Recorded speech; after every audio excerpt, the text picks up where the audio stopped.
الحمد لله كفى وسلام على عباده الذين اصطفى أما بعد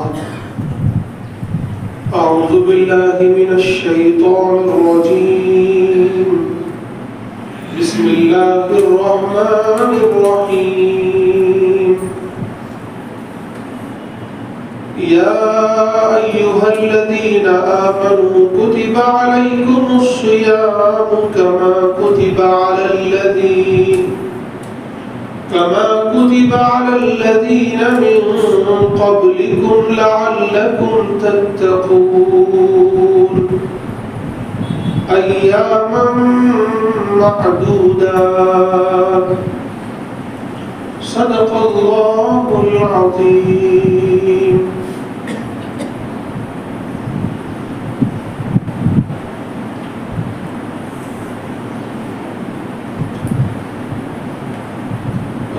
اور بزرگوں، یہ جو آیت ابھی آپ کے سامنے میں نے تلاوت کی ہے، یہ آیت سورۃ البقرہ کی ہے، آیت نمبر 183۔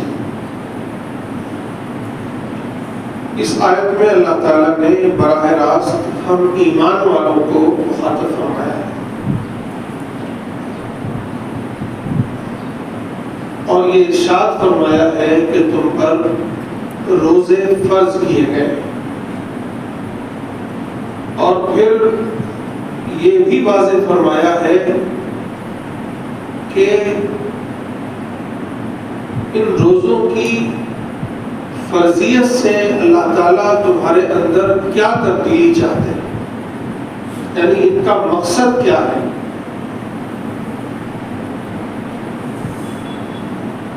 اور پھر یہ بھی واضح فرمایا کہ یہ روزے کتنے دنوں کے لیے۔ آئیے ہم اس کا ترجمہ اور اس کی مختصر تشریح پڑھتے ہیں۔ فرمایا اللہ تعالیٰ نے یا ایھا الذین آمنوا، اے ایمان والو، کتب علیکم الصیام، تم پر روزے فرض کیے گئے، کما کتب علی الذین من قبلکم، جیسا کہ تم سے پہلے لوگوں پر فرض کیے گئے تھے۔ اب سوال یہ ہے کہ کیوں فرض کیے گئے؟ تو فرمایا لعلکم تتقون، تاکہ تمہارے اندر تقوی پیدا ہو جائے، تم پرہیزگار بن جاؤ۔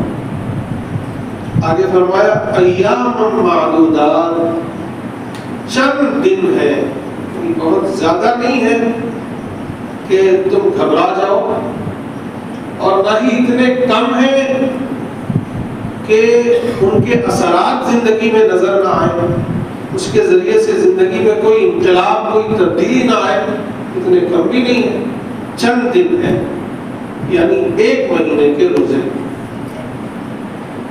رمضان المبارک کا مہینہ۔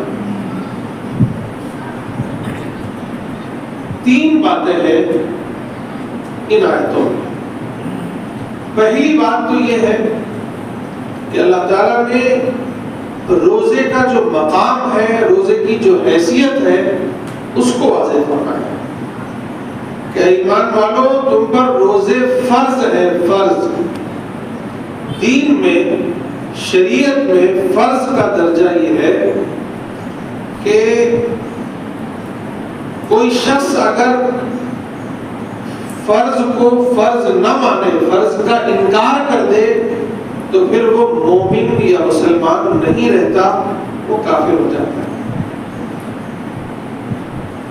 کوئی شخص اس کی فرضیت کا تو اقرار کرتا ہے، فرضیت پر تو ایمان لاتا ہے، لیکن اگر فرض کو ادا نہیں کرتا، بغیر عذر کے چھوڑ دیتا ہے، تو اس کے بارے میں علماء نے لکھا ہے کہ وہ فاسق ہے، گنہگار ہے، اس پر اللہ کا غضب نازل ہوتا ہے، تو اللہ کے ہاں پکڑا جائے گا۔ تو روزے کی حیثیت یہ ہے کہ وہ شریعت میں، وہ دین میں اس کا درجہ فرض کا درجہ ہے۔ حدیث پاک میں رسول اللہ صلی اللہ علیہ وسلم نے ارشاد فرمایا ہے کہ اسلام کی بنیاد 5 چیزوں پر ہے۔ پہلی بنیاد یہ ہے کہ تم گواہی دو کہ اللہ کے علاوہ کوئی معبود نہیں ہے، اور اس بات کی گواہی دو کہ محمد الرسول اللہ صلی اللہ علیہ وسلم اللہ کے رسول اور اس کے بندے ہیں۔ اور پھر دوسری چیز یہ ہے کہ نماز قائم کرو، تیسری چیز یہ ہے کہ زکوٰۃ ادا کرو، چوتھی چیز یہ ہے کہ روزے رکھو، رمضان کے روزے رکھو، اور 5ویں چیز یہ ہے کہ حج ادا کرو۔ تو روزہ اسلام کے بنیادی ارکان میں سے بھی ہے، بنیادی ارکان میں سے۔ اب اگر کوئی شخص ان روزوں کی پابندی کرتا ہے، روزے رکھتا ہے، خاص طور سے رمضان کے روزے، کیونکہ وہی فرض ہے۔ ایام معدودات کا مطلب ہی یہ ہے کہ چند دن ہے، وہ چند دن کون سے ہیں؟ آگے اگلی آیت میں آ رہا ہے شہر رمضان الذی انزل فیہ القرآن، کہ رمضان کا وہ مہینہ جس میں قرآن نازل ہوا ہے وہ ہے اصلاً روزوں کا مہینہ۔ فمن شہد منکم الشہر فلیصم، جو شخص بھی اس مہینے میں حاضر ہو، جسے بھی یہ مہینہ ملے، اس پر لازم ہے کہ وہ روزے رکھے۔ کوئی شخص جو ایمان والا ہے، بالغ ہے، صحت مند ہے، عاقل ہے، تو اس پر روزے فرض ہے، یہاں تک کہ بیماروں پر بھی فرض ہے۔ بس اتنی سہولت ہے کہ اگر کوئی شخص روزے نہیں رکھ سکتا تو وہ بعد میں رکھ لے، اور اگر بعد میں بھی رکھنے کی طاقت نہیں ہے تو اس کا فدیہ ادا کرے، یعنی ایک روزے کے بدلے میں ایک مسکین کو کھانا کھلائے۔ یہ مسائل انشاءاللہ ہم اگلے ہفتے لیں گے، اور رمضان پر یہ مسائل چلتے رہیں گے۔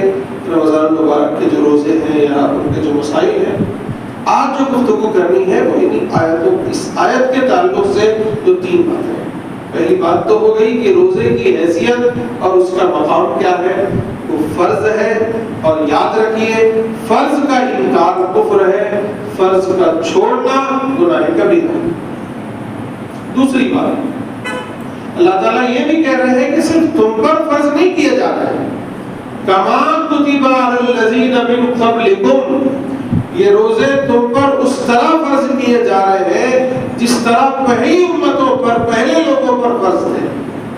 پہلے لوگوں پر کیا فرض تھے، کیسے فرض تھے، اس کی تفصیلات کا نہ یہ موقع ہے اور نہ اس کی تفصیلات ہمیں یہاں بتائی گئی۔ احادیث کی بہت سی کتابوں میں الگ الگ روایتیں ہیں جس سے یہ ظاہر ہوتا ہے کہ ہر امت پر روزے تھے، پورے رمضان کے روزے تھے یا الگ الگ روزے تھے، وہ الگ الگ تفصیلات ہیں، لیکن روزے ضرور فرض ہیں۔ اس کی ایک مثال ہم لوگ اپنے دیش میں سمجھ سکتے ہیں۔ ہمارے یہاں ہندو بھائی ہیں، ظاہر ہے کہ ان کا تو پتہ ہی نہیں ہے کہ ان کے یہاں کب پیغمبر آئے تھے، کب کوئی کتاب آئی تھی یا کوئی شریعت کب آئی ہوگی۔ آئی تو ضرور ہوگی، کیونکہ اللہ تعالیٰ نے خود فرمایا ہے لِكُلِّ أُمَّةٍ نَذِيرٌ، کوئی نہ کوئی، ہر امت کے لیے کوئی نہ کوئی ڈرانے والا آیا تھا، تو آیا تو ضرور ہوگا، لیکن کب آیا ہے، کیا شریعت لے کر آیا، کون سی کتاب لے کر آیا، کون سے پیغمبر آئے، کچھ پتہ نہیں ہے، دور دور تک اندازہ نہیں ہے، دور دور تک کوئی پتہ نہیں ہے، کوئی اتہاس نہیں ہے۔ اس کے باوجود ان کے یہاں روزے پائے جاتے ہیں یا نہیں؟ یہ الگ بات ہے کہ آج اس کی شکلیں الگ ہو گئی ہیں، بگڑ گئی ہیں، لیکن روزے پائے جاتے ہیں۔ عیسائیوں کے یہاں بھی روزے پائے جاتے ہیں، یہودیوں کے یہاں بھی پائے جاتے ہیں، اور دیگر لوگوں کے یہاں بھی پائے جاتے ہیں۔ تو قرآن یہ کہہ رہا ہے کہ صرف تم پر روزے فرض نہیں ہوئے ہیں، تم سے پہلی امتوں پر بھی روزے فرض تھے، یہ گویا قرآن کا ایک معجزہ ہے جو یہاں بیان کیا ہے، اور ہم سب اتہاس کے حوالے سے بھی، تاریخ کے حوالے سے بھی، اور اپنے معاشرے میں بھی دیکھ سکتے ہیں کہ سب کے یہاں کسی نہ کسی سطح کا روزہ ضرور ہے۔ تیسری بات کہ بھئی یہ روزے کیوں فرض کیے گئے؟ یاد رکھیے روزے کا سب سے بڑا مقصد تو یہی ہے، اس کو حدیث میں کہا گیا ہے کہ حدیث قدسی ہے، اللہ تعالیٰ فرماتے ہیں الصوم لی وانا اجزی بہ، کہ یہ روزہ خالص میرے لیے ہے اور میں ہی اس کا بدلہ دوں گا۔ یعنی ان روزوں کا اور تمام عبادات کا مقصد تو یہ ہے کہ میرا رب، آپ کا رب اس سے راضی ہو جائے، اللہ کی رضا اس سے مقصود ہے۔ لیکن یہاں قرآن میں اللہ تعالیٰ نے اس کا جو فائدہ ہے، اس کا جو یعنی یہ کہیے کہ ریفلیکشن جو نظر آئے گا روزے کے بعد انسان کے اندر جو تبدیلی آتی ہے، اس کو یہاں بیان فرمایا ہے کہ یہ روزے اس لیے فرض کیے گئے ہیں لعلکم تتقون، تاکہ تمہارے اندر تقوی پیدا ہو جائے، تم پرہیزگار بن جاؤ۔ تقوی کیا ہے؟ اتقا یتقی، اتقاء کے معنی ہوتے ہیں بچنے کے، کسی چیز سے پرہیز کرنا، بچنا، یہ تقوی ہے۔ اللہ کی تمام نافرمانیوں سے، تمام گناہوں سے، تمام برائیوں سے بچنے کا نام تقوی ہے۔ حضرت عمر رضی اللہ تعالیٰ نے حضرت ابی ابن کعب سے پوچھا کہ تقوی کیا ہے؟ تو انہوں نے فرمایا کہ آپ کسی ایسے راستے سے کبھی گزرے ہیں جس کے دونوں طرف کانٹے دار درخت ہوں؟ آپ نے کہا ہاں میں گزرا ہوں۔ انہوں نے سوال کیا کیسے گزرتے ہیں؟ تو حضرت عمر نے فرمایا میں اس طرح گزرتا ہوں شمرت واشتہرت، میں اپنے کپڑوں کو سمیٹ لیتا ہوں اور انتہائی کوشش یہ کرتا ہوں کہ کہیں کوئی کانٹا چبھ نہ جائے، یعنی بچتے ہوئے احتیاط کے ساتھ، پرہیزگاری کے ساتھ وہاں سے گزرتا ہوں۔ تو انہوں نے فرمایا فذلک التقوی، یہی تقوی ہے۔ کیا حاصل ہوا اس کا؟ یعنی ایک مومن، ایک مسلمان اپنی زندگی یہاں اس طرح گزارے کہ کہیں کوئی اللہ کی نافرمانی کا کانٹا، کوئی گناہوں کا کانٹا، کوئی جھوٹ کا کانٹا، کوئی بے حیائی کا کانٹا، کسی برائی کا کانٹا اسے چبھ نہ جائے، اس کا دامن داغدار نہ ہو جائے، اس طرح وہ جیون گزارے۔ اور کبھی اگر کوئی کانٹا چبھ جائے، کوئی برائی ہو جائے، کوئی نافرمانی ہو جائے تو فوراً توبہ کر لے اور اسے دھو ڈالے، اپنے دامن کو بالکل پوتر رکھے، بالکل صاف رکھے۔ اور یاد رکھیے میرے بھائیوں، یہ تقوی کوئی لباس نہیں ہے کہ کہیں سے آپ خریدیں اور لا کر پہنیں، کوئی یونیفارم نہیں ہے کہ پہنیں، کوئی ظاہری وضاحت کا بھی نام نہیں ہے کہ ٹوپی، کرتا، پاجامہ، جبہ، قبہ ہے، امامہ ہے تو یہ تقوی والا ہے۔ کوئی عام بندہ ہے اپنے عام لباس میں تو وہ متقی نہیں ہے، ایسا نہیں۔ کیونکہ مسلم شریف کی روایت ہے، اللہ کے نبی صلی اللہ علیہ وسلم نے فرمایا، بالکل صحیح حدیث ہے، آپ نے فرمایا التقوی ہاہنا، ہاہنا، حدیث میں ہے وَيُشِيرُ إِلَىٰ صَدْرِهِ، کہ نبی نے اپنی انگلی کا اشارہ اپنے سینے کی طرف کیا، فرمایا یہ دل جو ہے نا، التقوی ہاہنا، تقوی اصل میں یہ دل میں ہوتا ہے، دل کی کیفیت کا نام ہے تقوی۔ اگر دل میں کیفیت ہے، تقوی کی کیفیت ہے، دل میں تقوی ہے، تو پھر اس کے اعمال، اس کی نگاہیں، اس کے بول چال، اس کا رہن سہن، اس کی تمام ایکٹیویٹیز تقوی والی ہوگی، پرہیزگاری والی ہوگی۔ عام طور پر ہم لوگ یہ سمجھتے ہیں کہ تقوی کا تعلق صرف عبادات سے نہیں، بلکہ پورے دین کا تعلق صرف عبادات سے نہیں ہے، بلکہ زندگی کے تمام شعبوں سے ہے۔ جہاں ایک طرف اللہ سے ڈر رہے ہو، اللہ کی تمام فرما برداریاں کرتے ہو، اس کے تمام احکامات کی پاسداری کرتے ہو، اس کی تمام نافرمانیوں سے بچتے ہو، وہیں یہ بھی تقویٰ ہے میرے بھائیوں کہ ہم اور آپ اپنے بھائیوں کے ساتھ کیسے رہتے ہیں، حقوق العباد ادا کرتے ہیں یا نہیں کرتے۔ ایسا تو نہیں ہے کہ ہم اللہ کے سامنے کھڑے ہوتے ہیں تو خوب روتے ہیں، خوب گر گراتے ہیں، خوب متقی نظر آتے ہیں، لیکن جب کسی بھائی سے ملتے ہیں، کسی انسان سے ملتے ہیں تو دشمنی سے ملتے ہیں، بد اخلاقی سے ملتے ہیں، کسی کا حق مارتے ہیں، کسی کے خلاف سازش کرتے ہیں، دل میں کسی کے لیے کینہ اور بغض رکھتے ہیں۔ ابھی شب برات گزری ہے، اللہ کے نبی صلی اللہ علیہ وسلم نے فرمایا کہ شب برات میں سب کی مغفرت کر دی جاتی ہے سوائے مشرک اور سوائے مشاہد کے۔ مشرک تو ہم سب جانتے ہیں، مشاہد کیا ہے؟ مشاہد یہ ہے کہ جو دوسروں کے لیے اپنے دل میں کینہ رکھے، بغض رکھے، ایسا شخص اس کی کوشش نہیں ہوگی۔ تو گویا تقوی کا تعلق یہ بھی ہے کہ میرے دل میں کسی کے لیے برائی تو نہیں ہے، میں کسی کے خلاف سازش تو نہیں کرتا، میں کسی کی غیبت تو نہیں کرتا، میرے دل میں حسد تو نہیں ہے، میرے دل میں کینہ تو نہیں ہے، بغض تو نہیں ہے، دشمنی تو نہیں ہے۔ یہ بھی تقویٰ ہے۔ تقویٰ یہ ہے کہ ہر لمحے اللہ کا استحضار ہو، یہ دل کی کیفیت، یعنی دل تمام برائیوں سے، تمام بے حیائی سے، تمام گناہوں سے پاک ہو، اور پھر ہمارے جسم بھی پاک ہو۔ یہی وجہ ہے کہ ایک مسلم شریف کی اور روایت ہے، اللہ کے نبی صلی اللہ علیہ وسلم فرماتے ہیں ان اللہ لا ينظر الى اجسادکم ولا الى صورکم ولکن ينظر الى قلوبکم واعمالکم، کہ بے شک اللہ تعالیٰ تمہارے جسموں کو نہیں دیکھتے، نہ ہی تمہاری صورتوں کو دیکھتے ہیں، تمہاری شکلوں کو دیکھتے ہیں، بلکہ اللہ تعالیٰ تمہارے دل دیکھتے ہیں، تمہارے اعمال دیکھتے ہیں۔ ایسا نہیں ہے کہ بظاہر ہم اور آپ اچھی شکل و صورت والے ہوں، امامے میں ہوں، جبے میں ہوں، بڑی بڑی پگڑیاں باندھ کر بیٹھے ہوں، اس سے اللہ کو کوئی لینا دینا نہیں۔ اللہ یہ دیکھتا ہے کہ میرے دل میں کیا ہے، خوف خدا ہے یا نہیں ہے، دوسروں کے لیے بھلائی کا جذبہ ہے یا نہیں ہے، یہ دیکھنا چاہتا ہے۔ میرے اعمال کیسے ہیں، اچھے ہیں یا برے ہیں، یہ ہے تقویٰ۔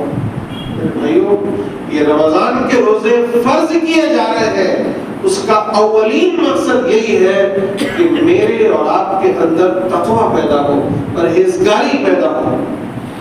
اور یہ اتنی اہم چیز ہے کہ اللہ تعالیٰ نے زندگی میں ایک مرتبہ نہیں کہا، ہر سال اس کو ریوائز کیا جاتا ہے کہ میرے بندوں کی تربیت ہو، میرے بندوں کے اندر یہ اسپرٹ پیدا ہو، یہ روح جاگے، تاکہ ایک مہینے یہ محنت کر کے یہ اللہ کو راضی کرے، اپنے اندر تقویٰ پیدا کرے، اپنے آپ کو پرہیزگار بنائے، اس کے لیے آمادہ کرے، اس کی ریہرسل کرے، اور پھر 11 مہینے ان کی گاڑی ٹھیک ٹھاک چلتی رہے۔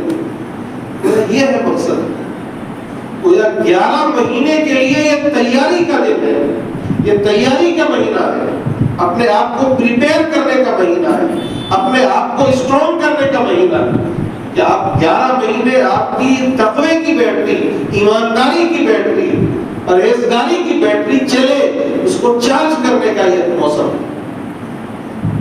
اور پھر یہی وہ تقویٰ ہے اس کے بارے میں قرآن کہتا ہے ذَلِكَ الْكِتَابُ لَا رَيْبَ فِيهِ هُدًى لِّلْمُتَّقِينَ۔ اس قرآن سے فائدہ انہی کو ہوتا ہے، یہ قرآن ہدایت انہی کے لیے بنتا ہے جن کے اندر تقویٰ۔ ایک اور حدیث، ایک اور آیت میں ہے وَاعْلَمُوا أَنَّ اللَّهَ مَعَ الْمُتَّقِينَ، اے لوگوں سن لو، جان لو کہ اللہ متقیوں کے ساتھ ہے۔ اللہ کی معیت چاہیے، اللہ کا ساتھ چاہیے تو تقویٰ پیدا کیجیے۔ ایک جگہ اور فرمایا اللہ تعالیٰ نے ان اللہ یحب المتقین، اللہ تعالیٰ متقیوں کو اپنا محبوب بنا لیتے ہیں۔ اللہ کی محبت چاہیے، اللہ کے محبوب بننا چاہتے ہو تو اپنے اندر تقویٰ پیدا کرو۔ ایک جگہ فرمایا جنت کے بارے میں کہ اعدت للمتقین، یہ جنت تیار کی گئی ہے متقیوں کے لیے۔ یہ جنت، اس کی وسعت کے بارے میں فرمایا عرضها السماوات والارض، جس کی وسعت تو زمین و آسمان سے بھی زیادہ ہے، وہ بنائی گئی ہے، تیار کی گئی ہے، سجائی گئی ہے، کس کے لیے؟ متقیوں کے لیے۔ اس لیے میرے بھائیو، مختصر یہ کہ روزہ رمضان کے روزے ہم پر فرض ہے، لازم ہے کہ ہم ان روزوں کا اہتمام کریں، اس کو رکھیں، اس کی فرضیت پر یقین رکھیں، اس کا استقبال کریں، خوشی خوشی رکھیں، اور اس نیت کے ساتھ رکھیں کہ ایک طرف تو اس سے میرا رب راضی ہوگا، میں اپنے پروردگار کو راضی کروں، اور دوسری طرف میرے اندر یہ تبدیلی آئے کہ میرے دل میں تقویٰ پیدا ہو، پرہیزگاری پیدا ہو، میں متقی بن جاؤں، میں ایسا بن جاؤں کہ میرا رب میرے ساتھ ہو، میں ایسا بن جاؤں کہ میرا رب مجھ سے محبت کرنے لگے، میں ایسا بن جاؤں کہ میرے لیے دنیا میں ایک خوشخبری مل جائے کہ یہ متقی ہے اس لیے یہ جنتی ہے۔ ایسا کرے، یہ اسپرٹ، یہ روح اپنے اندر پیدا کرے۔ اللہ تعالیٰ مجھے بھی آپ سب کو بھی عمل کی توفیق نصیب فرمائے۔ وآخر دعوانا الحمدللہ۔